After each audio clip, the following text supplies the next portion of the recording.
Willie, look, I hate to interrupt your tribute and everything, but there's a little matter of $5 that you owe me. The all-time record for putouts by an outfielder is held by Willie Mays with 7,095. And do you know why that is? And I would venture to say that of every kid who never made it as a baseball player, those kids copied Willie. And more of them had dented chests trying to catch like Willie. Ladies and gentlemen, Willie Mays.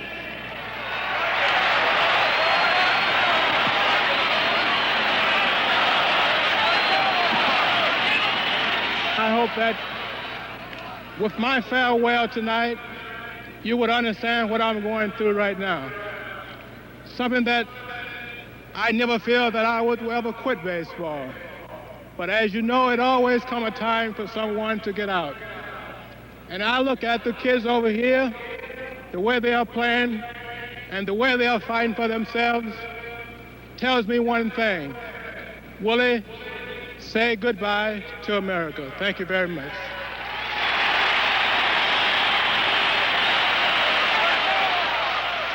At the age of 42, when most successful men are just beginning to enjoy their rise to status and influence, a superstar, a Willie Mays, hangs up his spikes and retires. After nearly a quarter of a century at the greatest heights of his profession, suddenly he's like a rookie all over again. He's learning, he's adjusting, exploring a new way of life. How does he cope with this limbo-like world? A world without the thrill of a pennant race and without the roar of the crowd.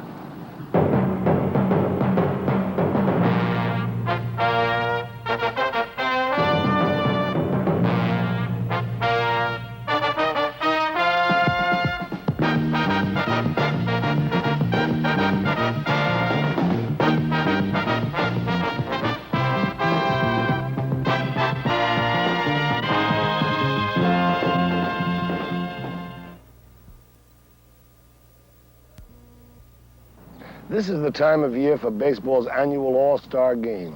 And for the first time in the memory of most Americans, the man who holds more All-Star records than any other player in history will not be in the lineup. His remarkable major league career spanned the terms of 5 presidents of the United States. For many, Willie Mays was the greatest all-round ball player who ever lived.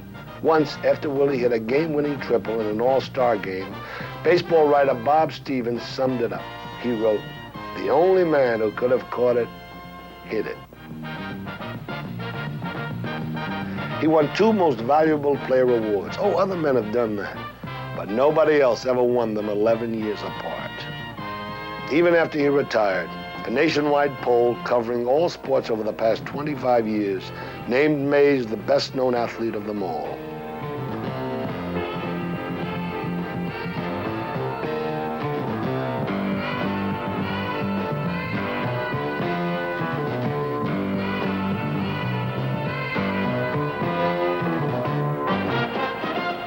I visited with Willie at his home in Atherton, California, about a half-hour's drive south of San Francisco. Willie, want to play 8-ball? Go ahead. Okay. Take your best hold. Here you go. Look at that. That's one of the worst breaks of all time. That might be pretty good, though. Yeah, Depends on having played in quite a while. Of all the times you were at bat, what was your greatest day? Well, I think my greatest day was the 4 home runs I hit at Milwaukee, Jack. You know, anytime you hit 4 home runs in one game, to me, that's a real nice day. Not every day, is it? I think they had about maybe 10, 12 guys hit 4 home runs in one game. You have been in so many ball games. This probably will be the most difficult question, I guess. What is the most embarrassing moment? We've known the glorious moments. What about the most embarrassing moments you've ever had? Well, I was very lucky not to have a lot of embarrassing moments in my life, but it happened to me with Ken Boyd, was the St. Louis Card, and it was Card at that time, and he said to me, "Hey, step aside, let me kick the bag." Now, I stepped off the bag, and he tagged me out for the 3rd out. Oh, boy, that was embarrassing to me. Now, I don't know if a lot of guys say that's embarrassing, but That was mine. You know, What did the fans do when that happened? Oh, did we? I didn't want to go back out into the field. That's why I say it was embarrassing. Forget about the playing. It's just that. Our pool game was interrupted by work. We drove up the freeway toward Candlestick Park. He ended his career with the New York Mets, who are here today to play the Giants. Willie is now a pre-game instructor coach. Willie, as we approach Candlestick Park, where you've played for over 10 years, now if you roll all those years back, what is the most memorable moment that you've had? Anything, not just playing.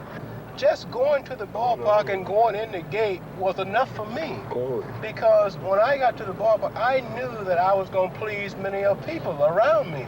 So that was a war enough. What you're really saying is that you loved to play baseball. I loved it. You know what I'm saying? It was your job. It wasn't a job, but it was something I loved, and that I felt that when the ball go up, I must catch it.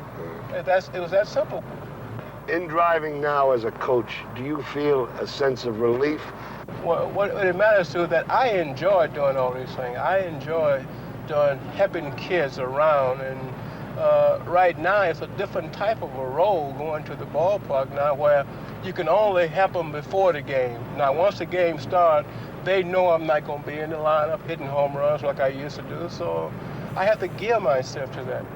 I think you will derive a lot of satisfaction from helping a kid. And if you see a kid that has talent, I know that when I go to the theater and I see somebody that has talent, there's no jealousy, there's just love. Wow, good, go.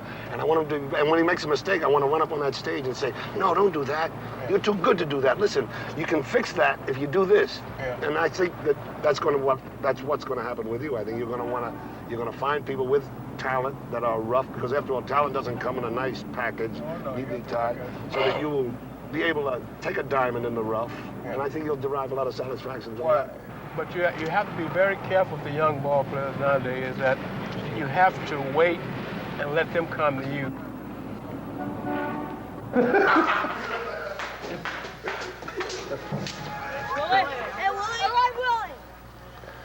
Still a good while to go till game time.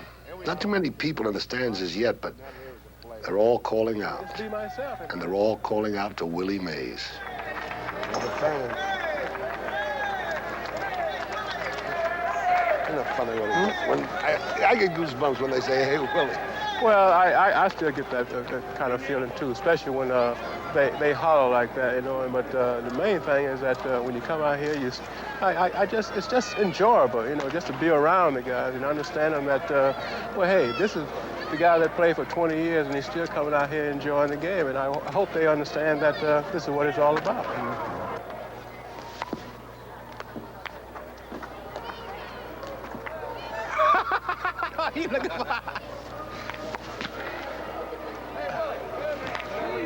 Yeah, let's go. Time. As I watched Willie take batting practice, he does this to keep in shape. I wondered how he really felt. Cut down to just a few swings in the batter's cage. I wondered what he'd give just to have a few years back. Just to be back in the lineup. What is also there is his wisdom, his experience. And players throughout the league, like former Giant teammates Tito Fuentes and Chris Spire, well, they draw on that wisdom. Oh, hey, you blocked already. You blocked. So you peep it out as one eye. Raise up. You know, look with two eyes. Yeah, raise up with two eyes. Yeah. Okay, now see, now Hank told me the other way. Well, I'm sorry. I'm just telling you my way. He said, keep that eye. He said, swing that way. Hey, Chris, if you do this, if you peep, you give the pitcher too much advantage. So do this. Pick it up with two eyes right here. Well, don't you want to close this though? Well, you can still hold it on. You can still hold it on. You got it there. You can still.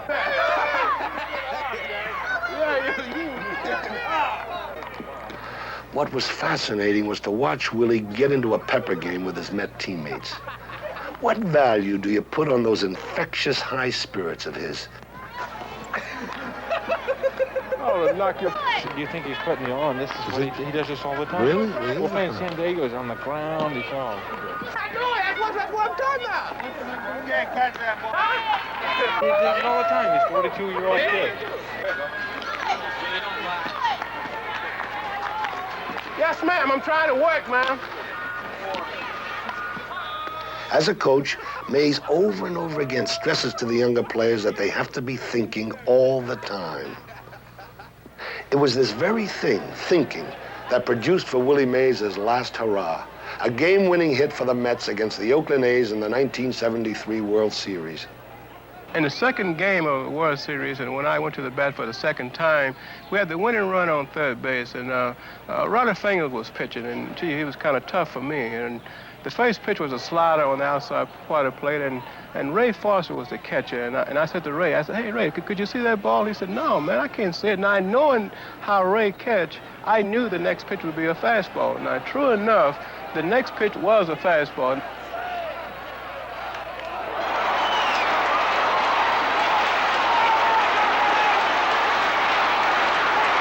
Did you think Willie was going to get that hit in the 12th inning? Well, he had a good shot at it. I think he decoyed the catcher into thinking he couldn't see. How did he do that? He says, I can't see, man. I can't see. I can't see. That the background was terrible. Threw the ball right down the pipe, base hit.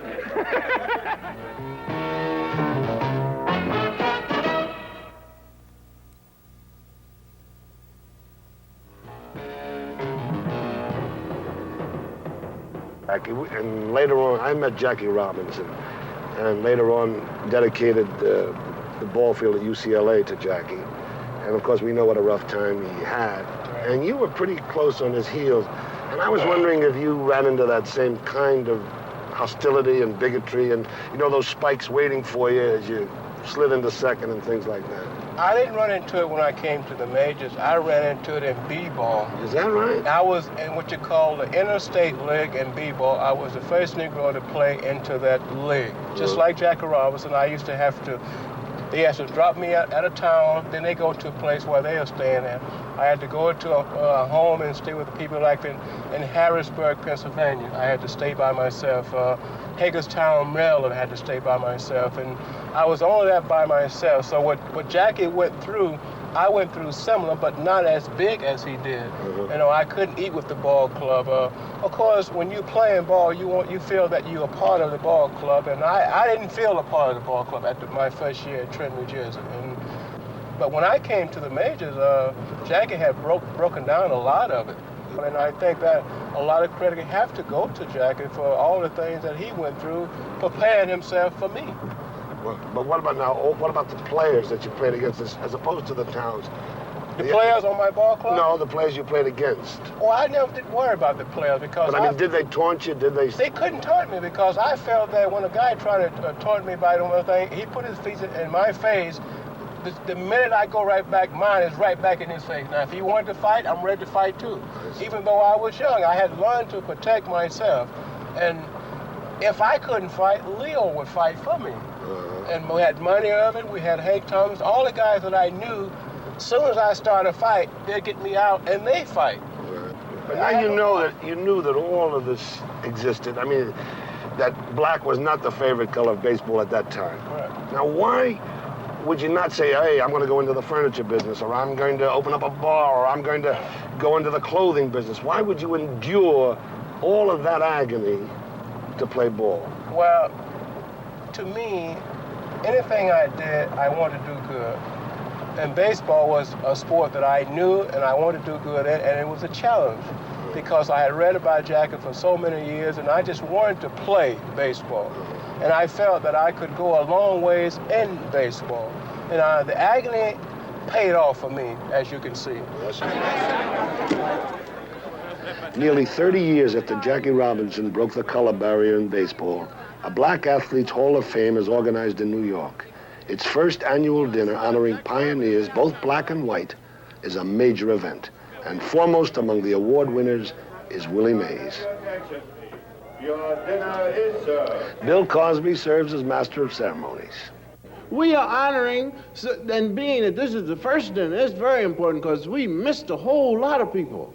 See, this is our fault. This should have been the 117th dinner, you see, because when nobody giving us no dinners in 1923, you see? So I'm not going to say anything else. Also, out in the audience, I've noticed quite a few athletes who will soon be in the Hall of Fame, not because they're good, but because they're black. This also fits This will help a lot of, this will help, this will help people like Grady Keys and myself, you know. Mays and Monty Irvin and people like that will never realize what they did to barbershops. Because dudes in barbershops be arguing about Mays and Lloyd to be black and to play baseball for the Giants and do something wrong, why, you let the whole race down. If you walk down the street after dropping a fly ball and letting in an important run, dudes on the corner don't want to even talk to you. That's how important you are, that they will ignore you the day after you blow it and let you know it. Say, man, I had 75 cents bet on you. You lost my money, man. So there's a lot of heavy loads you have to carry when you're one of the first people out there, man. To me, this award right here means a great deal to me, because the time that I broke into baseball, I was like a young Jackie Robinson. I broke in the interstate league. I was at it by myself, and I had a lot of hardship that no one knows about. I never even speak about it because I was very ashamed of it. But this award here tells me that my people are on the move. This is another first right here. A first that, if you look around, the people out there in the order will tell you that they care about us. I've been told, Willie, you don't care about your people, but that's a lie. The suffering that I've received in the last, I would say, 23 years, I couldn't talk about because it was inside of me. I had to hold it. This award here again tells me that the young blacks have a hell of a chance. This award here tells me again that we are getting together. As one man said, it may take us a while, but we're coming. Thank you very much. Thus, for the retired superstar, the audiences are different, like this one. Number 24 in your program, number 1 in your heart, Willie Mays.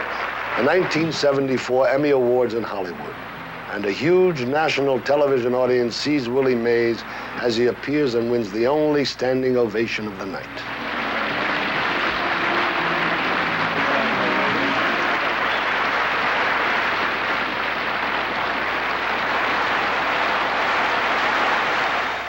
I'm sure that all of us are aware that the principal function of an outfielder is to catch the ball. For example, Lloyd Wainer, who was known as Little Poison, caught 4,860 fly balls during his major league career. His brother, Paul Wainer, who was known as Big Poison, caught 4,881. Max Carey had 6,363, which was 2 more than Ty Cobb. Tris Speaker had 6,789. But the all-time record for putouts by an outfielder is held by Willie Mays with 7,095. And you know why that is? Because he never smoked.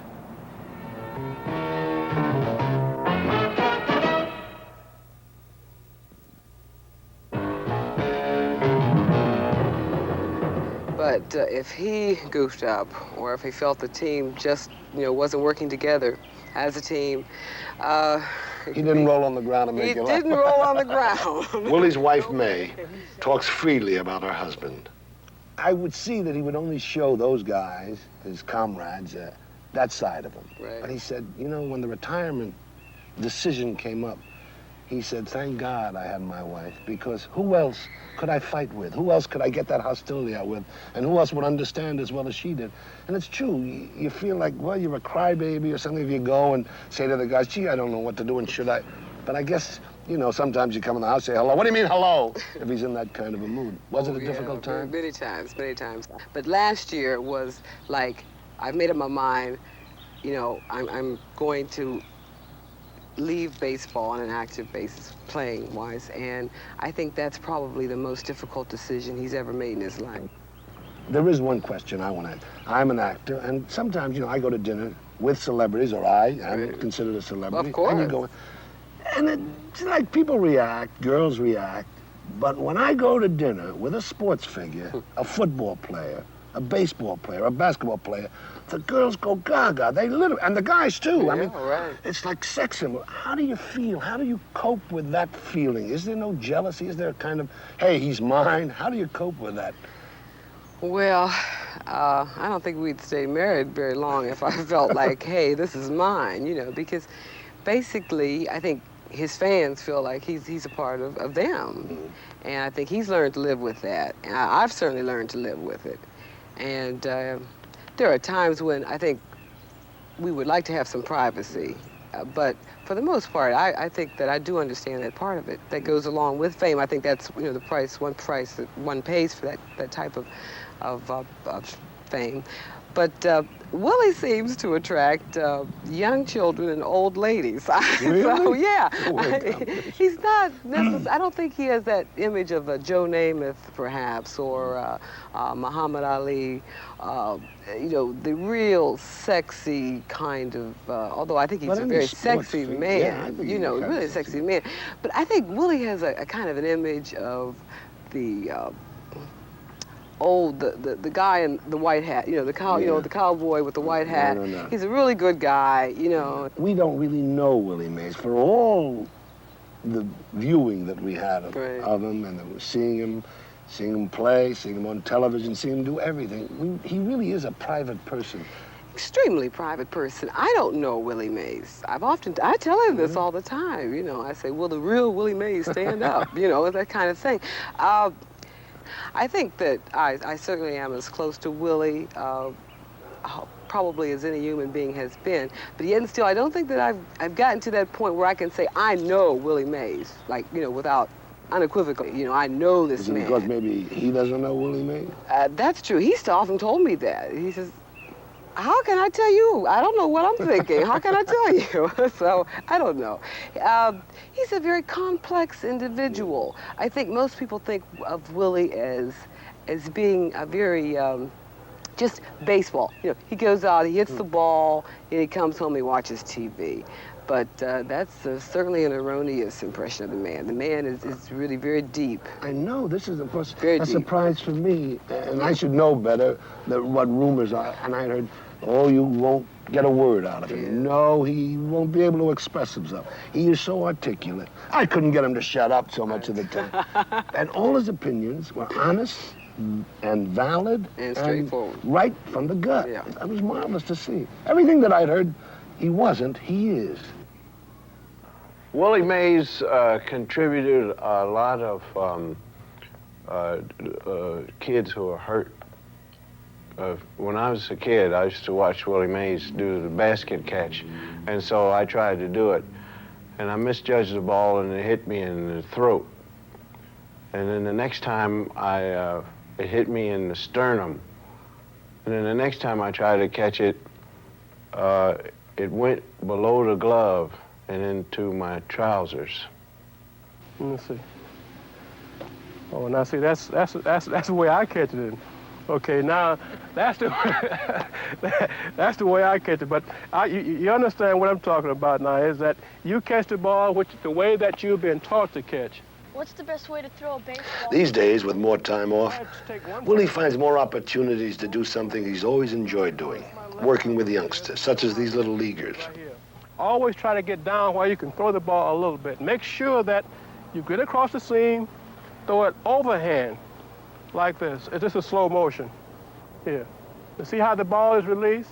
The ball comes out this way. But now when my hand get here, the ball should be halfway where it's going. Come on, let me see how you swing. No, you're not swinging. You gotta swing, when you swing a bat, try to get it and move it up. See how I pick up my leg?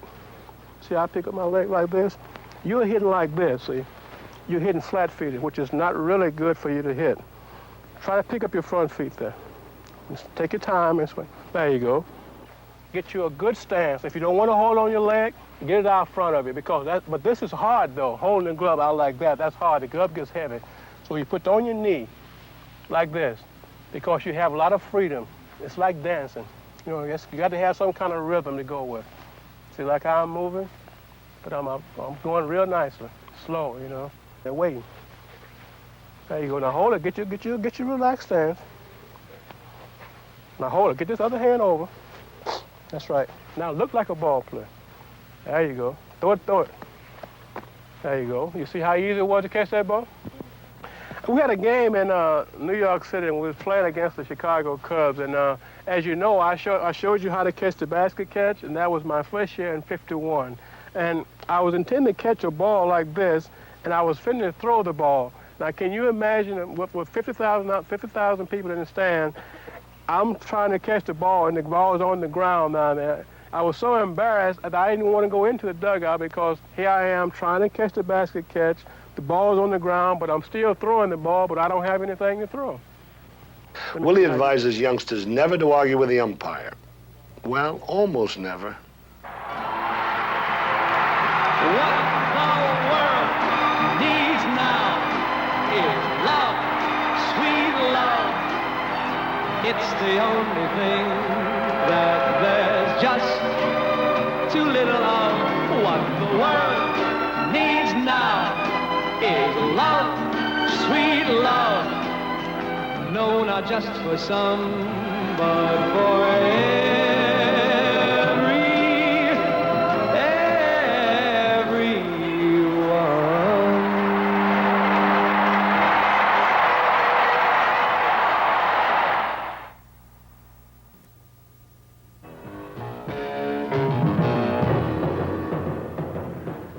Let's take my first swing.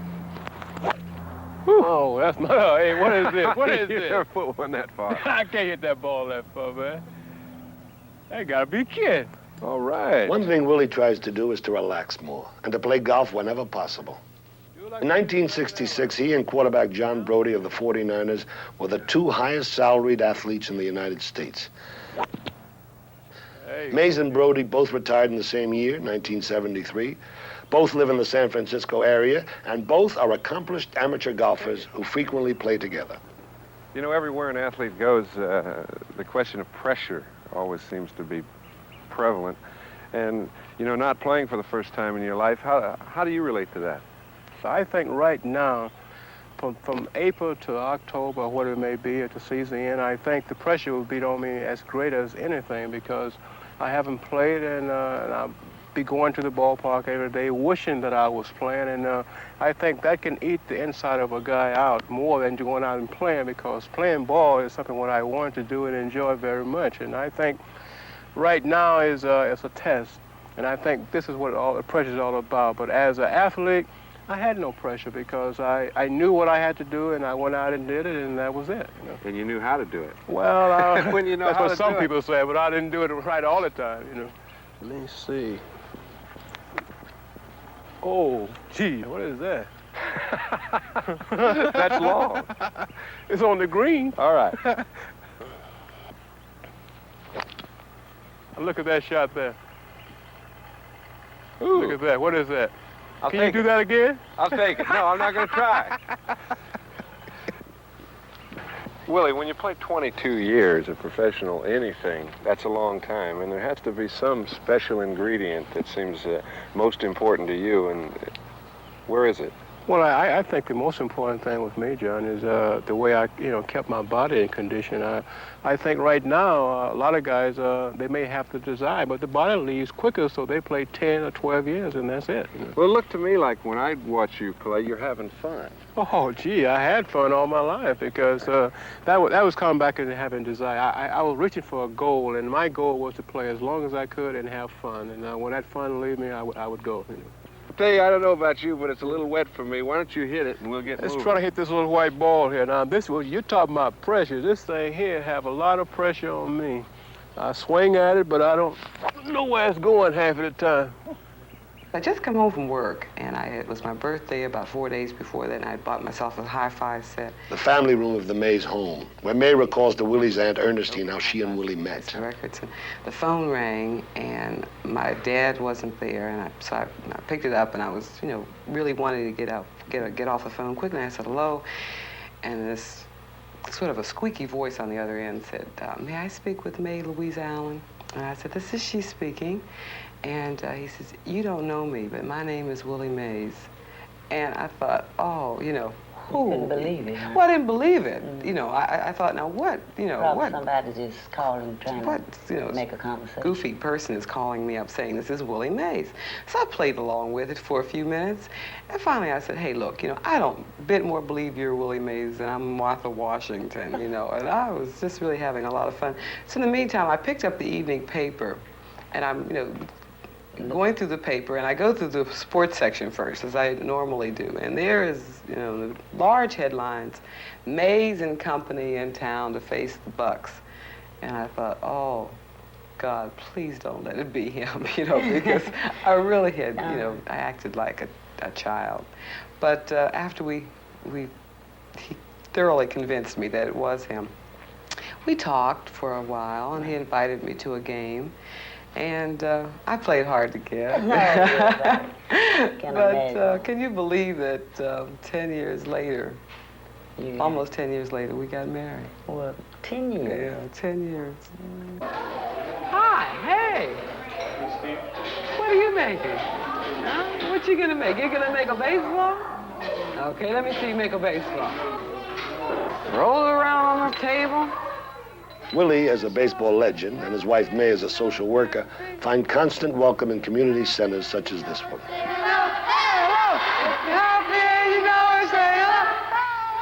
The Booker T. Washington Community Center in San Francisco, where Mrs. Mays used to work, encourages people of all ages to develop personal skills. Oh, these guys don't miss. Hey, come on, Cherry. Okay, come on. Get in there, Ricky.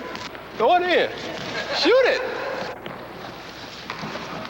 Oh, geez, this is a good thing. The Mays appearance is part of a national drive by the Department of Health, Education, and Welfare, stressing the need for vaccination. You guys been playing basketball for quite a while now, I understand. I understand that all you guys know how important it is to be in good condition playing basketball? Take me, for instance. I've been playing for like 23 years now, and I'm not too out of shape. Is that right, or am I out of shape? Do I look too bad to you? Nope. You better say yes. All right. How many of you know what vaccination means? Like, raise your hand if you know. One? Nobody else? Two? I guess maybe some of the younger girls don't know. Well, this is something that science has come up with to help to keep your bodies in good shape so you won't get any infections. And remind your mothers, because sometimes mothers and fathers get kind of busy sometimes, you know, and they're dealing with everyday life and working and taking care of the house. And sometimes it's the children that have to remind them instead of the other way around. So would you do that for me? Huh? Everybody, let me see hands. Everybody, right on, sisters. The least known stories about Willie Mays involve his beginnings, his roots just outside of Birmingham, Alabama. He was raised from birth by two aunts, themselves only children at the time. One of them, Sarah, was 12. The other, Ernestine, was only 9. Now, Ernestine tells Willie's wife about those early times. We was so poor, a can of milk. Small can of milk would cost 3 cents. We didn't even have 3 cents to buy a can of milk. So really, we didn't know what to do. So it was a lady lived next door to us. She had a baby during the age of Willie. And we would go over next door, me and my other sister, my brother, and take Junior over and tell Mrs. Josephine that was her name. She would let him nurse her breast, so that way he would get some fresh milk, sweet milk. I know I talked to his dad about, you know, his baseball, and, but do you remember when he started, when did he really even get interested in it?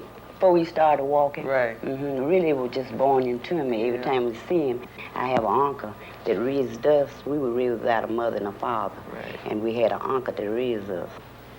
And he would always make him a ball out of a rock, wrap it with rags and different things, you know, and he would always throw him the ball, and he had a stick. He would always hit at the ball. Now, wasn't the ball field... Right about a half a block from our house where we lived. And from morning to night? And he would lay on that ball field in the grass and watch them play ball. I can remember one time that Junior. We call him Junior. Right. I can't hardly get away from that Junior. I know, and you're going to have me call him Junior right. pretty soon. Everybody around, they used to call him Bug Dust and Butt Bone, because he always had a kind of high behind. Still is. And so he got his arm broke. He was playing ball. In fact, he wasn't playing ball. He was up in a tree watching the ball game. And he fell and broke his arm, so when he come home, he didn't want to let my sister Sarah know that he had broke his arm. So she told him, said, go out there and get your wood and coal in. And so he, do my arm hurt? She said, she said, boy, you better get out there and cut that wood. So he went on out there and put the axe up on his arm and cut up a load of wood with one arm, one hand. And she didn't know he had a broken arm? And she didn't know it, so he come on back, and then the next morning it had swollen. So that's when we took him to the doctor and put a cast on. How old was he? Oh, Junior was about 12 years old then. He told me some stories about when he was in school and right, the principal. Right. Do you remember any of that? He had quite a bit of trouble with his principal, too. Right. Yeah, the principal would come over to the house and would tell us not to let him play baseball at a young age, you know, that his education mean more than baseball. So my sister would tell him that he wasn't going to quit school. He was going to school, but he was going to play after school. So they really, he graduated that May. They bought him the next month, the Giants. So Mays becomes a Giant, and in 1951 he launches his unbelievable major league career. Novelist William Goldman recalled watching him play that first season. It was Willie Mays, Goldman wrote, and I fell in love with him that afternoon. And watching him then, I realized unconsciously that it was about time he arrived on my horizon, because during all those years of being bored by baseball, of sitting in bleacher seats for pitchers' battles, or dying with the heat while the manager brought in some slow reliever, I'd been waiting for Willie. He was what it was all about. He was the reason. In my head, there was a notion of the way things ought to happen, but never quite do. Not until Willie came along. And then I could finally sit there and say to myself, oh, sure, that's it.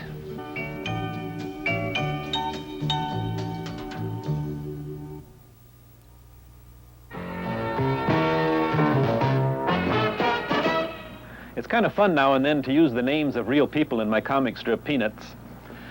And you know, after looking over about 25 years accumulation of strips, I discovered that I used the name Willie Mays more than any other individual. I suppose it's because to me, Willie Mays has always symbolized perfection. Anyway, this strip here has always been one of my favorites. When I get big, I want to be a great doctor. I want to be a doctor among doctors, a physician among physicians. I want to be the Willie Mays of medicine. How ambitious can you get? Managing. How do you feel about managing a ball club? I think it's very difficult for me to do that right now. Actually, I don't even think I want to manage it. Let's put it that way, because you lose too many friends in that. You're just lonely by yourself. When I say lonely, is that you only have maybe 3 guys that you can travel around with, and it's a decision that, gee, I think it's take a guy with a lot of patience to manage a ball club, and I don't even know if I have that. And well, it also takes a kind of leadership quality which you had. I mean, an inspirational quality which you've had. You've certainly sparked many a club.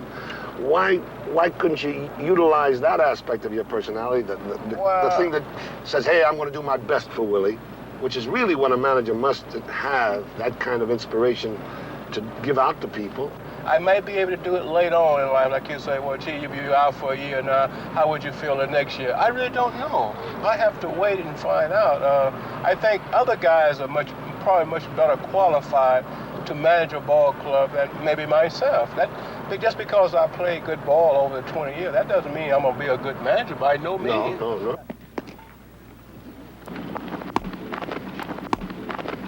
Mays also travels for the club, checking on future prospects in the minor league farm system, particularly the outfielders, as in this session with Benny Ayala during spring training at St. Petersburg, Florida. You coming in this way, which is very good. That's why I had to teach him last year on coming in on the ball and try to keep this part of the body down, because the higher you get up, you have to go down quicker. So play a little easy to the ground. Watch Will. Your arm, instead of being down here, it's up here. Now you have a little more freedom where you can level the bat out, rather than now you're not tied up. Before down here, watch down here. Now when you swing, it seems like you're tied up in there. That means you can't get to the ball up top. Now when you come like this way, bring this arm up. Now, that's right, and go out a little bit. That's it. Yeah, did you have a problem with the high ball or anything? You know? I used to. I miss it most of the time, but when I get one, it's gone. Willie says that Leo DeRocha, his first manager with the New York Giants in 1951, was the man most influential in his early seasons. But in the mid-60s, DeRocha's former coach, Herman Franks, became manager of the San Francisco Giants. Herman and Willie were close friends, on and off the field. And in Franks, there was an added factor, a source of business advice. So, of course, I've always been interested in Willie's career and also his financial status. So I asked Willie to let me see his statement. So he brought his statement to me, and I read it, and I just didn't like what I read. So I said, Willie, I said, you're going to make at least $1 million in the next 5 years. You're going to live like a king, and you're going to end up broke. Well, this is quite a shock to Willie. He couldn't believe it, so I said, Willie, let me call up my accountant, Ernie Saris, and I said, well, have him come up and see if he reads the same thing. So I called Ernie up, and Ernie came up immediately. And he read the same thing, and he said, Willie, he said, let's try a little plan for you. He said, you're going to be broke. He says, the worst you can end up with us is broke. So Willie thought it over, and he said, well, let's try it. So with that, we formed a little partnership of Willie Mays, Ernie Saris, and myself, and we started buying apartments at that time in the fall of '65. And Jack, it's just been a tremendous success story for him. I'm very happy for him now. Let's cut out the jiving, Willie. You owe me some money. Because of an incident that happened a few years ago. I was in New York, and I went to Penn Station to get the train to Philadelphia. And I go in the men's room there, just sit there on the stand and get a shine. And I had some magazines, and the guy who's shining the shoes looks up at me and says, say, are you Willie Mays? I look around and said, no, I'm not Willie Mays. He said, well, you sure look like Willie. I said, but I'm not Willie. He said, well, you got that big forehead and them big eyes like Willie got. I said, but I am still not Willie, sir.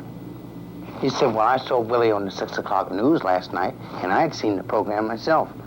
And he said, Willie told a guy that he was leaving town this morning. I said, yeah, so what about it? He said, well, if you're not Willie, what are you doing in town the same time that Willie is? I said, well, that's just a sheer coincidence. He said, these are some pretty nice boots you have on. Where'd you get them? Ironically, I bought the boots in San Francisco. So I said, San Francisco? He said, yeah, you're Willie.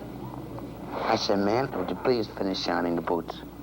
So we shined one boot, and then he says, says, if you weren't Willie, would you tell me you were? So I said, no, I wouldn't. He said, that's just why I know you're Willie. So I had to give the guy a $5 tip to keep him from being mad at you, Willie.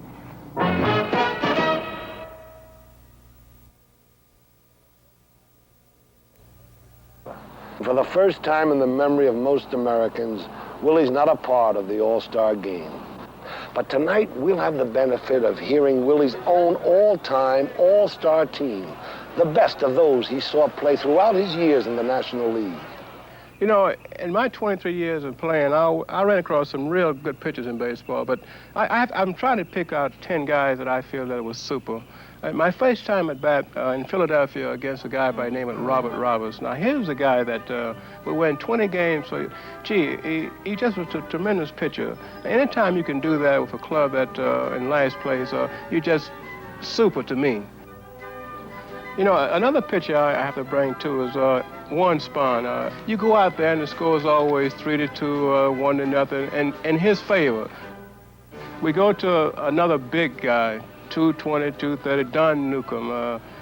This guy, for 1 year, he won 27 games, and gee, he threw hard. And when I say hard, he threw hard around my neck, and I didn't like that too often. Magley, Sal Magnet, I was so glad that I was playing behind him because he used to come to the ballpark on days that he didn't pitch, and he wouldn't shave, you know, and boy, he looked mean. And I could see why the batters would be a little afraid of him because he never smiled during the course of a game, but he was all business. But he was a wonderful guy to play behind because anybody that came close to you, he would make sure that he would throw twice at them. So he was my man, too. Koufax and Drysdale, they was like what you call the Bobster twins. When I say Bobster twins, they would always come 1-2. Drysdale, as you know, again, he would throw at me every time I come to the plate, but I always lucky to hit him. Koufax, well, used to strike me out 3 or 4 times a game, so he never need to throw at me too much. So that's why I called them the Bobster twins. They always were around together there. Now we go to 2 more guys that I think are similar, Bob Gibson and Sam Jones. The way I used to hit him is I was saying, boy, you have a tremendous curveball. And I would let the fastball go by and always hit the breaking ball because I know when I tell him that, he would always make sure I see it. And that's why he would hit Sam Jones. Now, we come to the modern day players. 2 players I feel that is just terrific. Tom Severs and Warren Marshall. I have to... Playing behind him, you have to realize that here's a guy that he knows just about what to do on every batter, and to me, that is what you call an artist as far as the pitchers are concerned.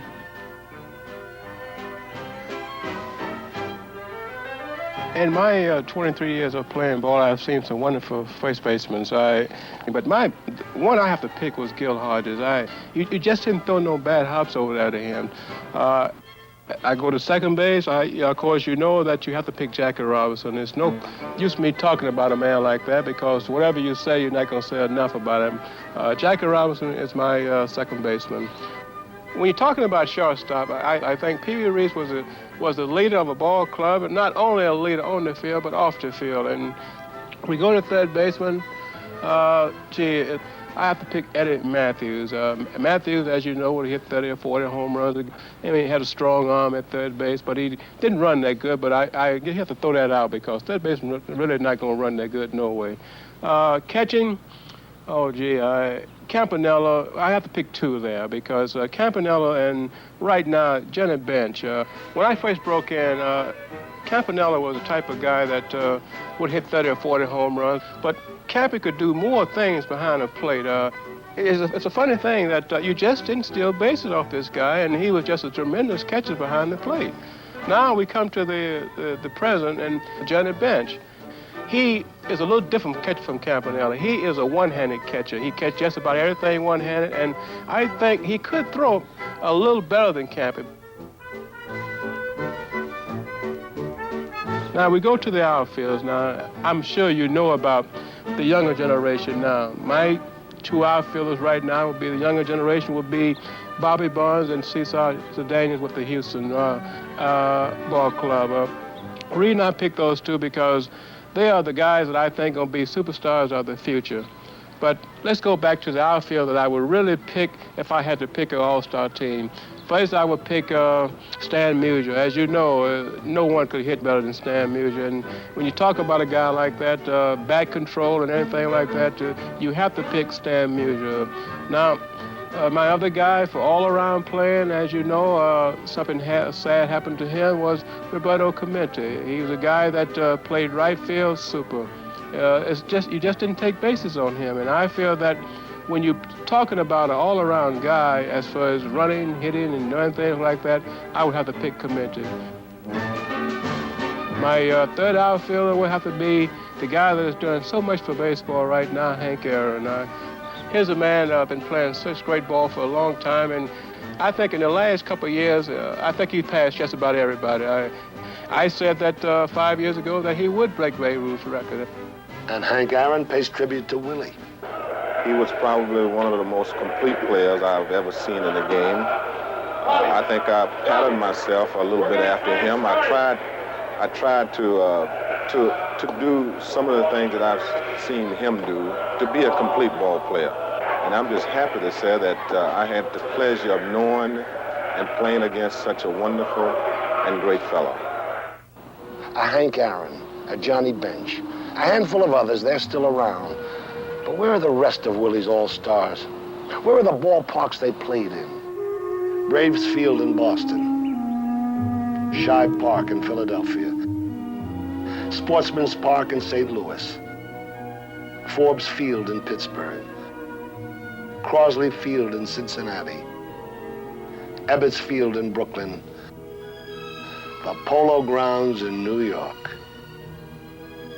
A distinguished American poet, Ralph Humphreys, wrote a very special poem about baseball. Time is of the essence. This is a highly skilled and beautiful mystery. Time is of the essence. The rhythms break more varied and subtle than any kind of dance. Time is of the essence. The shadow moves from the plate to the box, from the box to second base, from second to the outfield, to the bleachers. Time is of the essence. The crowd and players are the same age always, but the man in the crowd is older every season. Come on, play ball!